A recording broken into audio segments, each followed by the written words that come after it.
Hello, and welcome to PTE Tutorials Academic Pearson Test of English Writing section. In this tutorial, we will be going over the test pattern for the writing section, as well as the general writing skills, the scoring, what are Task 1 writing skills, we'll give you some question instructions, and then we'll also give you a step-by-step strategy in order to complete these problems. There are two different question types. There's going to be a summarization of an essay for partial credit. You'll have 10 minutes to complete that. You'll also have writing an essay, which we will have for partial credit, and you'll have 20 minutes. Summarization of a text is after reading a passage, you will have to summarize it. Your text that you will be summarizing can be up to 300 words, and your response length should be anywhere from 50 to 75 words. For writing an essay, you're doing the opposite somewhat. You're going to be writing an essay of 200 to 300 words on a given topic. And you'll have up to 4 sentences of a prompt. Both of these go over your writing abilities, but summarizing a written text also goes over your reading abilities.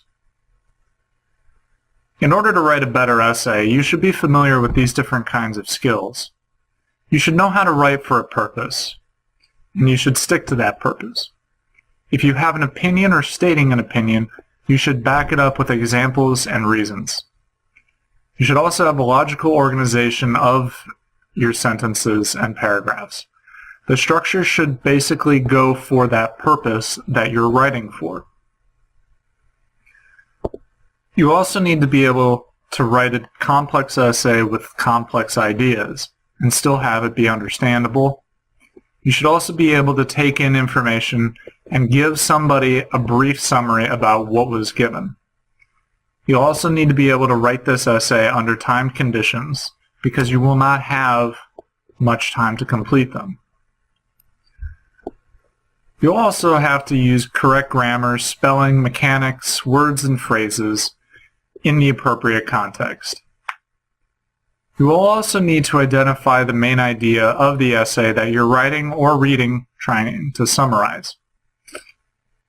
In this process, you'll be synthesizing information and then eventually communicating what you've read and what the main point was.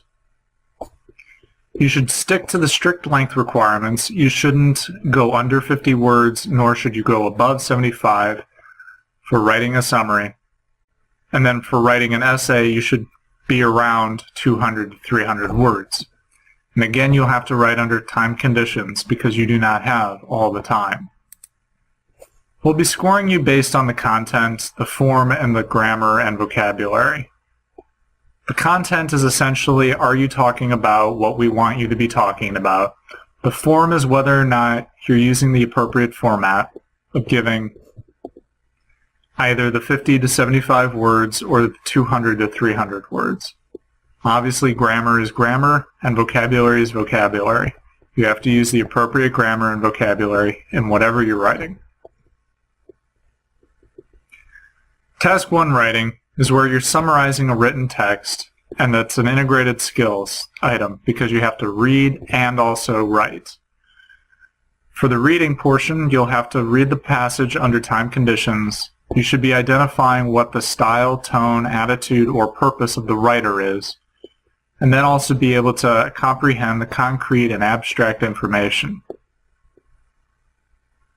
For the writing section, if you write a summary, a one-sentence summary should be written. You'll be doing it under timed conditions. You should be taking notes while you're reading the text so that you'll have something to look back on. You should be able to synthesize and condense the information given.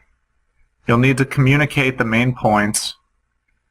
Don't use words that aren't used in the context or are inappropriate. Only stick to things that are appropriate. And of course, just to remind you again, keep an eye out for your grammar as well as the spelling. The exact phrasing of the question that you will have is that you will have to read the passage below and summarize it using one sentence. Type your response in the box at the bottom of the screen. You have 10 minutes to finish this task. Your response will be judged on the quality of your writing and on how well your response presents the key points in the passage. You should write 50 to 75 words. Now, here's a summary of the step-by-step process we would like you to go through. You need to evaluate the passage carefully while skimming it and try and identify the main ideas.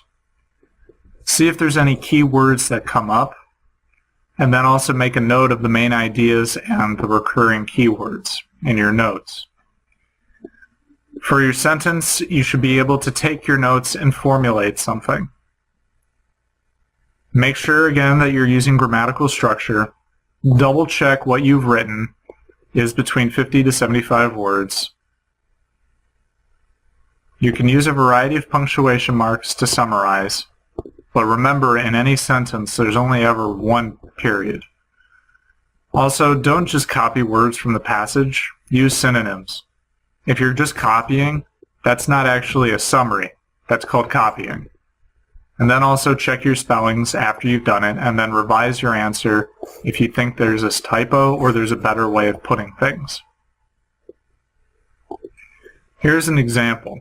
I'm not going to read this entirely for you, but I would like you to go and read this yourself so you can pause.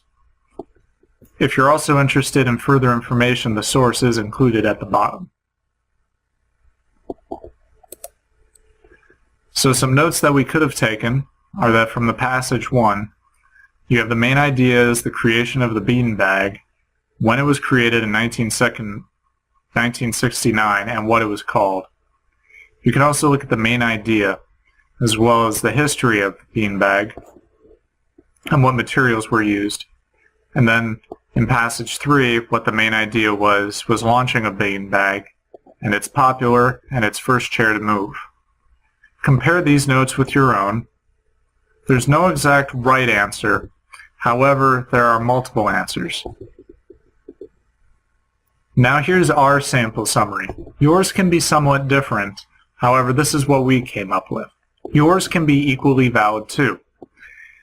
And this is an opportunity for you to compare and contrast and see what you think is probably best, as well as what we thought was best. That concludes this presentation. We thank you for your time, as well as look forward to seeing you in our next presentation. Have a good day.